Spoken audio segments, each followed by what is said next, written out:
Good morning Odisha. आज मार्च 12 तारीख गुरुवार 30 गुरुत्वपूर्ण न्यूज उपरे आसंतु नजर पकाइबा। आपण मानक भल पाइबा स्वरूप गोटे गोटे लाइक निश्चित भाव रखिदेवे। राशन बंटन में अनियमितता राज्य में 75 डीलर का लाइसेंस रद्द। ओडिशा रे सार्वजनीन बंटन व्यवस्था अनियमितता अभियोग आसिबा परे राज्य सरकार कड़ा पदक्षेप नेइछन्ति। खाद्य जोगाण खाउटी कल्याण मंत्री कृष्णचंद्र पात्र विधानसभा सूचना देइछन्ति जे चलित आर्थिक वर्ष में 3624 स्थान में जांच करा जाइछि। एही जांच परे अनियमितता पई राज्यर 75 जन राशन डीलर का लाइसेंस रद्द करा जाइछि। विधानसभा कांग्रेस विधायक रामचंद्र कादम राशन बंटन में ओजन कम एवं निम्नमानर चाउल दि जाइथिबा नै प्रश्न उठाइथिले। एहार उत्तर में मंत्री कहिसन्ति जे बंटन व्यवस्था रे स्वच्छता आनिबा पई ई पोस मेसिन एवं बायोमेट्रिक प्रमाणीकरण को बाध्यतामूलक करा जाइछि। भविष्यत में मध्य एपरि मनमानी करुथिबा डीलर को विरोध में कड़ा कार्यानुष्ठान जारी रहिबो बोली से स्पष्ट करिसन्ति। 16 रे राज्यसभा भोट 5 विधायकों उपरे नजर। ओडिशा 4 राज्यसभा आसन पई 16 रे राज्यसभा भोट 5 विधायकों उपरे नजर। ओडिशार 4 राज्यसभा आसन पई आसंता 16 तारिख रे हेबो भोट ग्रहण। बीजेपी रु राज्य सभापति मनमोहन सामल, सुजित कुमार एवं बीजेडी रु संतृप्त मिश्र प्रथम पसंद रे निर्वाचित हेबा स्पष्ट। तेबे रोचक हेबाकू जाउछि चतुर्थ आसनर लड़ाई। बीजेडी, कांग्रेस, सीपीआई मिलित प्रार्थी भाबे राज्यर सुनामधन्य डाक्तर प्रोफेसर दत्तेश्वर होता लढुचंती। अपरपक्षे बीजेपी समर्थन रे नामांकन भरी मैदान को ओह्लाइछंती पूर्वतन केंद्रमंत्री दिलीप राय। दत्तेश्वर दिलीप को मध्यरु किए बाजी मारिबो से नहीं चली अंक कषा। एभली समय 5 जन विधायकों उपरे समस्तक नजर रही। बस्तार बीजेडी विधायिका सुभाषिनी जेना, चौदार कटक बीजेडी विधायक सौभिक विश्वाल, कटक बारवाटीर कांग्रेस विधायिका सोफिया फिरदोस एवं बीजेडी निलंबित 2 विधायक सनातन महाकुड़ और अरविंद महापात्र काहाकू भोट देबे ताहा उपरे समस्तक नजर। बीजेपी रे मिसिले बीजेडी पूर्वतन सांसद रवि जेना। राज्यसभा निर्वाचन अव्याहति पूर्व राज्य राजनीति रे बड़ हलचल होइछि। बीजेडी टाणुआ नेता पूर्वतन सांसद इंजीनियर रविंद्र कुमार जेना बुधवार पद्म धरिछन्ति। विशाल शोभायात्रा रे बीजेपी राज्य कार्यालय को आसी बीजेपी रे सामिल होइछन्ति। तांको सह शताधिक नेता और कर्मी बीजेपी रे मिसिछन्ति। रविंद्र बीजेपी रे सामिल परे तांको पत्नी तथा बस्ता विधायिका सुभाषिनी जेना को नहीं चर्चा आरंभ होइछि। मिश्रण पर्व रे रविंद्र बीजेडी को कड़ा समालोचना करिछन्ति। राज्य में एबे 1,28,000 बुणाकार पंजीकृत। राज्य में वर्तमान 1,28,064 जन बुणाकार पंजीकृत अछन्ति। राज्य में उन्नत मानर कंचामाल जोगाई देबा पई सरकार विभिन्न हस्ततंत्र पुंजगुड़िकरे 69 कोटी कंचामाल बैंक प्रतिष्ठा करिछन्ति। ए बाबदकू चलित आर्थिक वर्षर समुदाय टंकार कंचामाल रिहाती मूल्य रे समिति माध्यम रे बुणाकार जोगाई दिया जाई 1,37,93,202 सब्सिडी प्राप्त होइछि बोली कहिसन्ति हस्ततंत्र बयन और हस्तशिल्प विभाग मंत्री प्रदीप बड़सामंत। बुणाकार पई मुख्यमंत्री बयन ज्योति योजना, बयन योजना, हस्ततंत्र उन्नयन योजना, मुख्यमंत्री वरिष्ठ बुणाकार और कारीगर सहायता योजना, हस्ततंत्र लुगा बिक्री उपरे 10% रिहाती योजना कार्यकारी होइछि। एलपीजी संकट रे देशव्यापी होटेल रेस्टोरेंट ठप। मध्यप्राच्य रे युद्ध जोगु हरमुज जलमार्ग रे गैस जोगाण ठप हो जाइछि। सरकार बारंबार कहउचंती गैस रो अभाव नाही, तथापि भयभीत लोके सिलिंडर संग्रह रे व्यस्त। घरे एलपीजी उपलब्धता बढ़ाइबा पई दिल्ली, मध्यप्रदेश, महाराष्ट्र, उत्तर प्रदेश एवं राजस्थान समेत केतेक राज्य रे कमर्शियल गैस जोगाण उपरे रोक लगा जाइछि। तेबे कमर्शियल गैस जोगाण बंद हेबा फल अधिकांश सहर रे रेस्टोरेंट एवं होटेल गुड़िक बंद अवस्था अछि। अन्यपटे केंद्र सरकार गैस समेत जरूरी सामग्री गुड़िकर कला बजारी को रोकिबा पई देशव्यापी अत्यावश्यक सामग्री अधिनियम 1955 बा एस्मा लागू करिसंति। एस्मा हेउची उक्त नियम जहाँ सरकार को क्षमता देइथाय जे जरूरी परिस्थिति रे सरकार कोनोसी अत्यावश्यक सामग्री जेपरि खाद्यशस्य, डाली, खाइबा तेल, औषध एवं इंधनर जोगाण दर को नियंत्रण करि पारिबे। सरकार प्रतिश्रुति 2.5 दिन में मिलिबो गैस सिलिंडर। मध्यप्राच्य रे युद्ध स्थिति रे देश रे देखा देइछि भयंकर एलपीजी संकट। एवली स्थिति रे केंद्र सरकार आश्वस्त करिसंति जे लोके व्यस्त न हुअन्तु। बुकिंग करिवार 2.5 दिन मध्य एलपीजी सिलिंडर मिलिबो। सरकार एहासो लोकों को अनुरोध करिसंति जे व्यस्त विव्रत होई सिलिंडर जमा न करंतु। देश रे एलपीजी उत्पादन रे 25% वृद्धि देखिबाकू मिलिछि। पेट्रोलियम मंत्रणालय जुग्म सचिव कहिसंति आमे आवश्यकतार 60% एलपीजी आमदानी करिथाउ। ଏବଂ ଏଥିମଧ୍ୟରୁ 90% ହର୍ମୁଜ ଜଳପଥ ମାର୍ଗରେ ଆସିଥାଏ। ଆମେ 40ଟି ଦେଶରୁ ଅଶୋଧିତ ତୈଳ ଆମଦାନୀ କରିଥାଉ। ମାର୍ଚ୍ଚ 8ରେ ବିଶୋଧନାଗାର ଓ ପେଟ୍ରୋକେମିକାଲ ପରିସରଗୁଡ଼ିକୁ ଅଧିକରୁ ଅଧିକ ଏଲ୍‌ପିଜି ଉତ୍ପାଦନ ପାଇଁ ନିର୍ଦ୍ଦେଶ ଦିଆଯାଇଛି। ଭାରତ ଆସୁଥିବା ଜାହାଜ ଉପରେ ହର୍ମୁଜ ପ୍ରଣାଳୀରେ ଆକ୍ରମଣ। ହର୍ମୁଜ ପ୍ରଣାଳୀ ଏବେ ସାଜିଛି ମୃତ୍ୟୁଜନ୍ତା। ଏହି ମାର୍ଗ ଦେଇ ଜାହାଜ ଚଳାଚଳ କରିବା ଅସମ୍ଭବ ପାଲଟିଛି। ସଦ୍ୟ ଘଟଣାକ୍ରମେ ଥାଇଲାଣ୍ଡର ପତାକା ଲାଗିଥିବା ଏକ ଜାହାଜ ଉପରେ ଭୟଙ୍କର ଆକ୍ରମଣ ହୋଇଛି।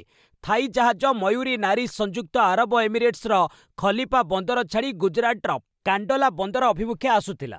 ସଂକୀର୍ଣ୍ଣ ହର୍ମୁଜ ପ୍ରଣାଳୀ ଅତିକ୍ରମ କରୁଥିବା ବେଳେ ଏକ ଅଜଣା ପ୍ରୋଜେକ୍ଟାଇଲ୍ ଦ୍ୱାରା ଆକ୍ରମଣର ଶିକାର ହୋଇଥିଲା। ଏହି ଜାହାଜରେ 23 ଜଣ କ୍ରୁ ସଦସ୍ୟ ଥିଲେ।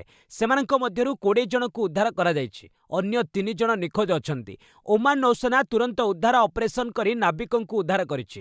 178 ମିଟର ବିଶିଷ୍ଟ ଜାହାଜ ମୌରୀ ନାରୀର ଓଜନ 30,000 ଟନ୍। ବ୍ୟାଙ୍କକ୍ ଭିତ୍ତିକ ଟ୍ରାନ୍ସପୋର୍ଟ କମ୍ପାନୀ ପ୍ରିସିୟସ୍ ସପିଂ ପିସିଏଲ୍ ଦ୍ୱାରା ଏହା ପରିଚାଳିତ ହେଉଛି। 50 ଶୀର୍ଷ କମାଣ୍ଡରଙ୍କ ମୃତ୍ୟୁ ପରେ ଇରାନର ବଡ଼ ବୟାନ 10 ବର୍ଷ ଲଢ଼ିବୁ। ମଧ୍ୟପ୍ରାଚ୍ୟର ଯୁଦ୍ଧ 12 ଦିନ ହୋଇଗଲାଣି। ପ୍ରଥମ ଦିନରେ ଅର୍ଥାତ୍ ଫେବୃଆରୀ 28 ତାରିଖରେ ହିଁ ଇରାନର ସର୍ବୋଚ୍ଚ ନେତା ଆୟତୋଲ୍ଲା ଅଲି ଖାମେନେଇ ଓ ଅନ୍ୟ 50 ଜଣ ଶୀର୍ଷ ନେତା ଓ କମାଣ୍ଡର ନିହତ ହୋଇଥିଲେ। ଏହା ସତ୍ତ୍ୱେ ଇରାନ ଆଗାମୀ 10 ବର୍ଷ ପର୍ଯ୍ୟନ୍ତ ଲଢ଼ିବ ବୋଲି ଦାବି କରୁଛି। ଇରାନ ଏବେ ସେନାର କମାଣ୍ଡ 7ଟି ସ୍ୱତନ୍ତ୍ର ଭାଗରେ ବାଣ୍ଟି ଦେଇଛି। ସବୁ ଭାଗକୁ ଗୋଟିଏ ଲେଖାଏଁ ୟୁନିଟ୍ କରାଯାଇଛି। ଏହି 7 ବ୍ୟବସ୍ଥା ଭିତରେ ରହିଛି ଆଇଆର୍‌ଜିସି, ବସିଜ୍ ମିଲିସିଆ, ନିୟମିତ ସେନା, ମିସାଇଲ୍ ୟୁନିଟ୍, ନୌସେନା ଓ ସ୍ଥାନୀୟ ୟୁନିଟ୍। ଏସବୁ ବିଭାଗ ଗୋଟିଏ ନେଟୱାର୍କରେ କାମ କରନ୍ତି। ପ୍ରତ୍ୟେକ ନେତା ବା କମାଣ୍ଡରଙ୍କ ଲାଗି 4 ଜଣ ଉତ୍ତରାଧିକାରୀଙ୍କୁ ଚୟନ କରି ରଖାଯାଇଛି। କୌଣସି ନେତା ବା କମାଣ୍ଡରଙ୍କ ମୃତ୍ୟୁ ହେଲେ ଯୁଦ୍ଧ ପ୍ରଭାବିତ ହେବ ନାହିଁ। ଦୀର୍ଘ 10 ବର୍ଷ ଗବେଷଣା କରିବା ପରେ ଇରାନ ଏହି ରଣନୀତି ପ୍ରସ୍ତୁତ କରିଛି। ମୁସଲମାନଙ୍କୁ ଇରାନର ନିବେଦନ, ଶତ୍ରୁ ସୈନିକଙ୍କ ଠିକଣା ଜଣାଅ। ଘମାଘୋଟ ଯୁଦ୍ଧରେ ଲହୁଲୁହାଣ ହୋଇଯାଇଥିବା ଇରାନ ମୁସଲମାନ ସମୁଦାୟର ସହାୟତା ଲୋଡ଼ି କରୁଣ ନିବେଦନ କରିଛି। ନିଜ ଦେଶରେ ଥିବା ଶତ୍ରୁ ସୈନିକଙ୍କ ଠିକଣା ପ୍ରଦାନ କରିବା ପାଇଁ ଅନୁରୋଧ କରାଯାଇଛି। ଅନ୍ୟପଟେ ଆମେରିକା ଇସ୍ରାଏଲ ଇରାନ ଯୁଦ୍ଧର 12 ଦିନରେ ପହଞ୍ଚିଥିବା ବେଳେ ମଧ୍ୟସ୍ଥତା କରିବାକୁ କତାର ମନା କରିଦେଇଛି।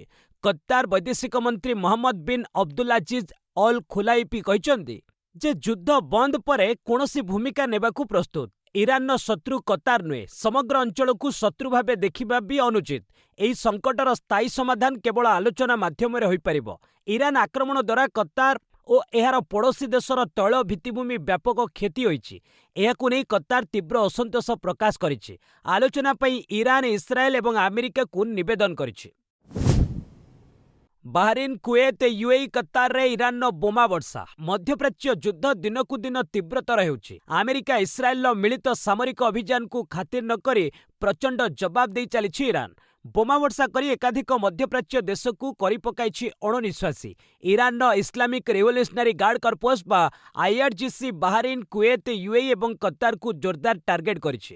ଏଠାରେ ଥିବା ଆମେରିକୀୟ ସାମରିକ ଘାଟି ଉପରେ ମିସାଇଲ ଓ ଡ୍ରୋନ୍ ମାଡ଼ କରିଛି। କୁଏତରେ ଅଲ୍ ଉଦେଇରୁ ହେଲିକପ୍ଟର ଘାଟି, ମହମ୍ମଦ ଅଲ୍ ଅହମଦ ନୌସେନା ଘାଟି ଏବଂ ଅଲି ଅଲ୍ ସାଲେମ ବାୟୁସେନା ଘାଟିକୁ ଟାର୍ଗେଟ କରାଯାଇଛି। ବାହାରିନରେ ଥିବା ଆମେରିକୀୟ ନୌସେନା ଘାଟି, ଇରାକର କୁର୍ଦ୍ଦ ଅଞ୍ଚଳରେ ଡ୍ରୋନ୍ ଆକ୍ରମଣ ହୋଇଛି। ସିଲେଇମାନିଆ ନିକଟରେ କୁର୍ଦ୍ଦ ବିରୋଧୀ ସଂଗଠନ କୋମଲା ପାର୍ଟିର ଠିକଣାକୁ ଟାର୍ଗେଟ କରାଯାଇଛି। ଏଥିରେ ଜଣଙ୍କ ମୃତ୍ୟୁ ହୋଇଛି, ଅନ୍ୟ 2 ଜଣ ଆହତ ହୋଇଛନ୍ତି। ଇରାନ ଓ ଲେବାନନ ଉପରେ ହେଉଛି ପ୍ରଚଣ୍ଡ ଆକ୍ରମଣ। ଆମେରିକା ଓ ଇସ୍ରାଏଲ ଜୋରଦାର ଆକ୍ରମଣ ଜାରି ରଖିଛନ୍ତି। ଇସ୍ରାଏଲ ମଙ୍ଗଳବାର ରାତିରେ ଲେବାନନ ରାଜଧାନୀ ବିରୁଟରେ ଇରାନର ସମର୍ଥକ ହିଜବୁଲ୍ଲା ବିଭିନ୍ନ ଠିକଣାରେ ଆକ୍ରମଣ କରିଛି। ଏଥିରେ 2 ଜଣ ପ୍ରାଣ ହରାଇଛନ୍ତି। ଏହା ପୂର୍ବରୁ ଲେବାନନର ପୂର୍ବ ବାଲବେକ୍ ଜିଲ୍ଲାର ଏୟାରଷ୍ଟ୍ରାଇକ୍ ଯୋଗୁଁ 7 ଜଣ ପ୍ରାଣ ହରାଇଥିଲେ। ଏହାଦ୍ୱାରା ଲେବାନନରେ ମୋଟ ମୃତ୍ୟୁ ସଂଖ୍ୟା 570 ଛୁଇଁଛି। 1444 ଜଣ ଆହତ ହୋଇଛନ୍ତି। 7.8 ଲକ୍ଷ ବିସ୍ଥାପିତ ହୋଇଛନ୍ତି। ଲେବାନନ ସୀମାରେ ଇସ୍ରାଏଲ ଏହାର ସେନାଶକ୍ତି ଆହୁରି ବଢ଼ାଇବାକୁ ନିଷ୍ପତ୍ତି ନେଇଛି। ଆମେରିକା ଇରାନର ଏକ ଜାହାଜକୁ ଆକ୍ରମଣ କରି ନଷ୍ଟ କରିଦେଇଛି। ଏପର୍ଯ୍ୟନ୍ତ ଯୁଦ୍ଧରେ ଇରାନର ପ୍ରାୟ 20,000 ଆବାସିକ କୋଠା କ୍ଷତିଗ୍ରସ୍ତ ହୋଇଛି। ଏହାଛଡ଼ା 77 ମେଡିକାଲ ସେଣ୍ଟର ଏବଂ 65 ଶିକ୍ଷାନୁଷ୍ଠାନ ପ୍ରଭାବିତ ହୋଇଛି। ଆକ୍ରମଣ ବେଳେ 16 ରିଲିଫ୍ ଶିବିରକୁ ବି ଟାର୍ଗେଟ କରାଯାଇଥିଲା। ଭାରତରେ ପ୍ରଥମ ଇଚ୍ଛାମୃତ୍ୟୁ ପାଇଁ ଅନୁମତି ଦେଲେ ସୁପ୍ରିମକୋର୍ଟ। ଭାରତରେ ପ୍ରଥମ ଥର ପାଇଁ ଇଚ୍ଛାମୃତ୍ୟୁକୁ ଅନୁମତି ମିଳିଛି। ସୁପ୍ରିମକୋର୍ଟ ଇଚ୍ଛାମୃତ୍ୟୁ ମାମଲାରେ ବୁଧବାର ଐତିହାସିକ ନିଷ୍ପତ୍ତି ଶୁଣାଇଛନ୍ତି। 13 ବର୍ଷ ଧରି କୋମାରେ ଥିବା 31 ବର୍ଷୀୟ ଯୁବକ ହରିଶ ରାଣାଙ୍କୁ ଇଚ୍ଛା ମୃତ୍ୟୁ ପାଇଁ ସୁପ୍ରିମକୋର୍ଟ ଅନୁମତି ଦେଇଛନ୍ତି। ଗାଜିଆବାଦର ବାସିନ୍ଦା ହରିଶ ଏବେ ଲାଇଫ୍ ସପୋର୍ଟ ସିଷ୍ଟମରେ ଅଛନ୍ତି। ଜଷ୍ଟିସ୍ ଜେବି ପର୍ଦିୱାଲା ଏବଂ ଜଷ୍ଟିସ୍ କେଭି ବିଶ୍ୱନାଥନଙ୍କ ଖଣ୍ଡପୀଠ ଏମ୍ସକୁ ନିର୍ଦ୍ଦେଶ ଦେଇଛନ୍ତି ଯେ ହରିଶଙ୍କ ଲାଇଫ୍ ସପୋର୍ଟ ସିଷ୍ଟମକୁ ପର୍ଯ୍ୟାୟକ୍ରମେ ହଟାଇ ଦିଆଯାଉ। ଏହି ପ୍ରକ୍ରିୟା ଏପରି ଭାବେ କରାଯିବା ଉଚିତ ଯେପରି ରୋଗୀଙ୍କ ଗରିମା ବଜାୟ ରହିବ। ସୂଚନାଯୋଗ୍ୟ ଯେ ଇଚ୍ଛା ମୃତ୍ୟୁର ଅର୍ଥ ହେଉଛି ଜଣେ ଗୁରୁତର ଅସୁସ୍ଥ ରୋଗୀଙ୍କୁ ବଞ୍ଚାଇବାକୁ ଦିଆଯାଉଥିବା ଚିକିତ୍ସାକୁ ବନ୍ଦ କରିଦେବା। ଏହା ଫଳରେ ପ୍ରାକୃତିକ ଭାବେ ରୋଗୀଙ୍କ ମୃତ୍ୟୁ ହୋଇପାରିବ। ହରିଶଙ୍କ ମାତା ନିର୍ମଳା ରାଣା ଏବଂ ପିତା ଅଶୋକ ରାଣାଙ୍କ କରିଥିବା ଇଚ୍ଛା ମୃତ୍ୟୁ ଆବେଦନ ଉପରେ ସୁପ୍ରିମକୋର୍ଟ ଏହି ନିଷ୍ପତ୍ତି ଶୁଣାଇଛନ୍ତି। ଉପଗ୍ରହରୁ ଆମେରିକା ଠିକଣା ଠାବ କରି ଇରାନକୁ ସହାୟତା କରୁଛି ଚୀନ। ଆମେରିକାର ଇରାନ ଆକ୍ରମଣ ପୂର୍ବରୁ ଚୀନକୁ ସୂଚନା ମିଳିଯାଇଥିଲା। ଚୀନ ସାମାଜିକ ଗଣମାଧ୍ୟମରୁ ଏହାର ସଂକେତ ମିଳିଛି। ଆମେରିକା ଏକ ବଡ଼ ଧରଣର ଆକ୍ରମଣ ପାଇଁ ପ୍ରସ୍ତୁତି ଚଳାଇଛି ବୋଲି ଜଣାପଡ଼ିଥିଲା। ଗତ 28 ତାରିଖରେ ଇଣ୍ଟରନେଟ୍ରେ ଆମେରିକାର ସାମରିକ ପ୍ରସ୍ତୁତି ସହ ଜଡ଼ିତ ଉପଗ୍ରହ ଚିତ୍ରଗୁଡ଼ିକ ଖୁବ୍ ଶୀଘ୍ର ଭାଇରାଲ ହେବାରେ ଲାଗିଥିଲା। ଏଥିରେ ରନୱେରେ ଛିଡ଼ା ହୋଇଥିବା ଯୁଦ୍ଧ ବିମାନ, ମରୁଭୂମିର ଏୟାରଫିଲ୍ଡରେ ଓହ୍ଲାଉଥିବା ଟ୍ରାନ୍ସପୋର୍ଟ ବିମାନ ଏବଂ ଭୂମଧ୍ୟସାଗରରେ ମୁତୟନ ଯୁଦ୍ଧ ଜାହାଜର ଡେକ୍ରେ ଲଢୁଆ ବିମାନ ଦେଖାଯାଇଥିଲା। ଏହିସବୁ ପୋଷ୍ଟରେ ଅସାଧାରଣ ଭାବେ ଚୀନ ଭାଷାରେ ଅଧିକ ସୂଚନା ଦିଆଯାଇଥିଲା। ଏହି ଫଟୋରେ ଅଲଗା ଅଲଗା ବିମାନଗୁଡ଼ିକର ନାମ କୁହାଯାଇଥିଲା।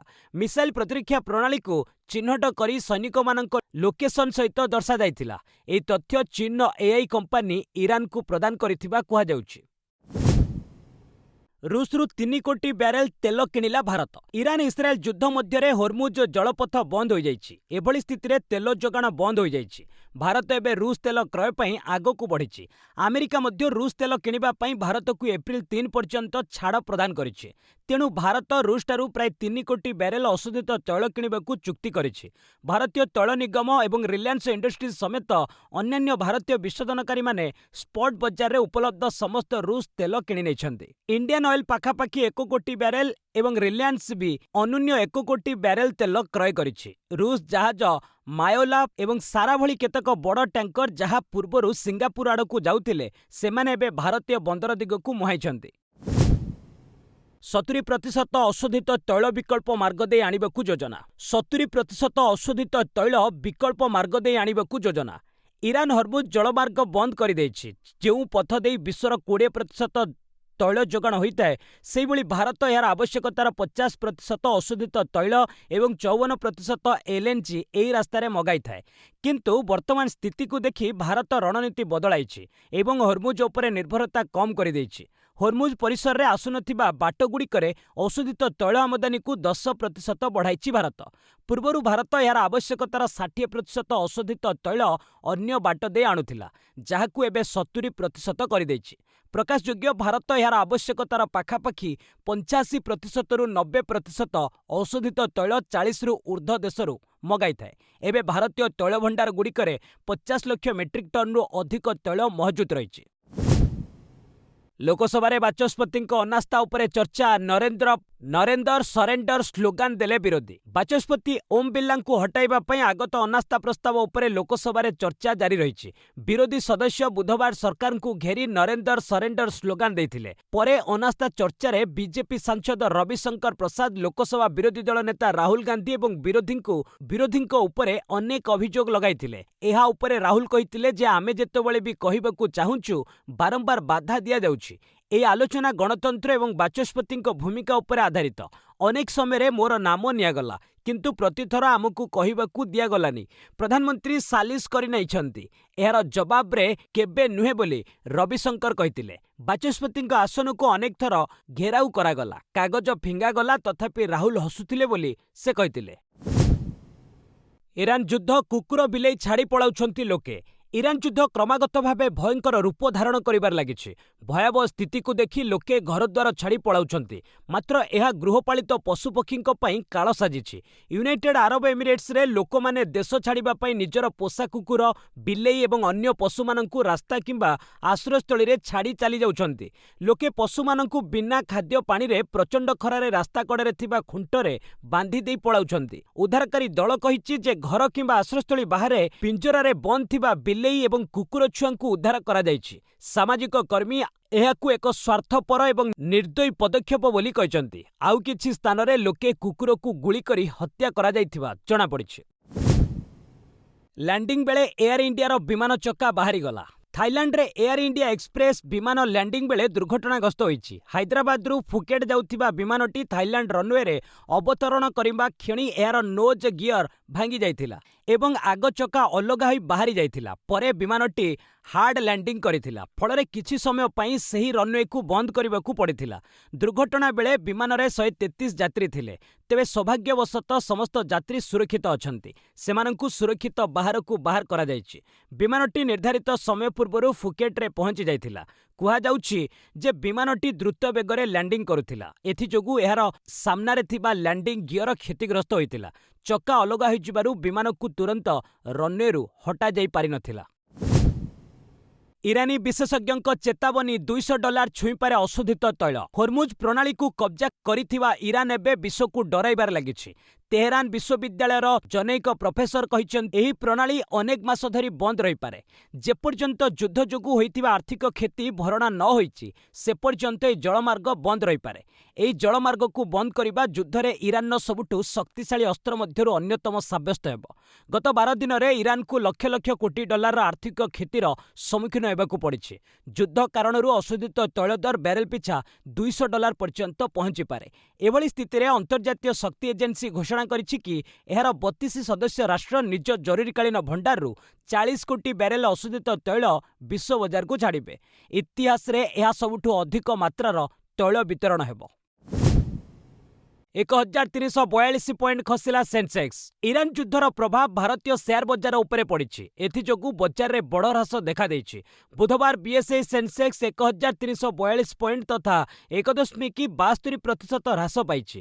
ଏଥିସହିତ ସେନ୍ସେକ୍ସ 76864 ସ୍ତରକୁ ଖସି ଆସିଛି। ସେହିପରି ନିଫ୍ଟି 395 ପଏଣ୍ଟ ତଥା 1.63% ହ୍ରାସ ଘଟି 23867ରେ ବଜାର ବନ୍ଦ ହୋଇଛି। ବ୍ୟାଙ୍କିଂ, ଅଟୋ ଏବଂ ଆଇଟି ସେୟାରଗୁଡ଼ିକରେ ଅଧିକ ହ୍ରାସ ଦେଖାଯାଇଛି। ସେହିପରି ଟେଲିକମ, ଫାର୍ମା, ଖନନ କମ୍ପାନୀର ସେୟାର ବୃଦ୍ଧି ପାଇଛି। ଅନ୍ୟପଟେ ଇରାନ ଇସ୍ରାଏଲ ଯୁଦ୍ଧ ଯୋଗୁଁ ଯୋଗାଣ ଶୃଙ୍ଖଳା ବିଗିଡ଼ିବାର ଭୟ ରହିଛି। ଅଶୋଧିତ ତୈଳ ଦର ବଢ଼ିବା ଦ୍ୱାରା ଭାରତର ଆମଦାନୀ ବିଲ୍ ଏବଂ ମୁଦ୍ରାସ୍ଫୀତି ବୃଦ୍ଧି ପାଇବ। ଏହାରି ମଧ୍ୟରେ ଅଶୋଧିତ ତୈଳ ମୂଲ୍ୟ ହ୍ରାସ ପାଇଛି। ବ୍ରେଣ୍ଟ କ୍ରୁଡ୍ ପ୍ରାୟ 0.25% ହ୍ରାସ ପାଇ ବ୍ୟାରେଲ ପିଛା $88କୁ ଏବଂ ଆମେରିକୀୟ ତୈଳ ମଧ୍ୟ ବ୍ୟାରେଲ ପିଛା $83 ସ୍ତରକୁ ଖସି ଆସିଛି। ଇରାନ ଯୁଦ୍ଧ ପାଇଁ ଭାରତରେ ଗ୍ୟାସ୍ ସଙ୍କଟ, ଏଜେନ୍ସି ଆଗରେ ଲମ୍ବା ଧାଡ଼ି। ଇରାନ ସହ ଆମେରିକା ଇସ୍ରାଏଲର ଯୁଦ୍ଧ ପାଇଁ ସାରା ଦେଶରେ ରନ୍ଧନ ଗ୍ୟାସ୍ ତଥା ଏଲ୍‌ପିଜି ସଙ୍କଟ ଦେଖାଦେଇଛି। ଗ୍ୟାସ୍ ସିଲିଣ୍ଡର ପାଇଁ ଏଜେନ୍ସିଗୁଡ଼ିକରେ ଲମ୍ବା ଧାଡ଼ି ଲାଗି ରହିଛି। ଅନେକ ଘଣ୍ଟା ରହିଲେ ବି ଗ୍ୟାସ୍ ମିଳିପାରୁନାହିଁ। ସେହିପରି ଦିଲ୍ଲୀ, ମଧ୍ୟପ୍ରଦେଶ, ମହାରାଷ୍ଟ୍ର, ଉତ୍ତରପ୍ରଦେଶ ଏବଂ ରାଜସ୍ଥାନ ସମେତ ଅନେକ ରାଜ୍ୟ ବ୍ୟବସାୟିକ ଗ୍ୟାସ୍ ସିଲିଣ୍ଡର ଯୋଗାଣ ଉପରେ ପ୍ରତିବନ୍ଧକ ଲଗାଇଛନ୍ତି। ଏଥିଯୋଗୁଁ ହୋଟେଲ ଏବଂ ରେଷ୍ଟୁରାଣ୍ଟରେ ରୋଷେଇ ବି ବନ୍ଦ ହୋଇଗଲାଣି। ଏବେ ଜରୁରୀକାଳୀନ ପରିସ୍ଥିତି ସୃଷ୍ଟି ହୋଇଛି ବୋଲି ମଧ୍ୟପ୍ରଦେଶ କ୍ୟାଟର୍ସ ସଂଘ କହିଛି।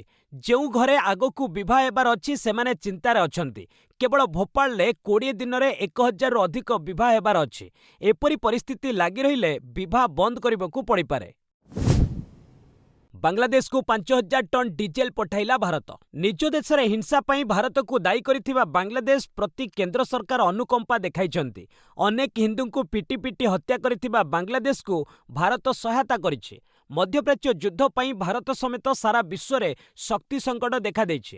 ଏଭଳି ପରିସ୍ଥିତିରେ ଆସାମର ନୁମାଲିଗଡ଼ ରିଫାଇନାରୀରୁ କ୍ରସ୍ ବର୍ଡର ପାଇପଲାଇନ୍ ମାଧ୍ୟମରେ ବାଂଲାଦେଶକୁ ଡିଜେଲ ପଠାଇବା ଆରମ୍ଭ କରିଛି। ପ୍ରଥମ ପର୍ଯ୍ୟାୟରେ ମଙ୍ଗଳବାର 5000 ଟନ୍ ଡିଜେଲ ପଠାଯାଇଛି।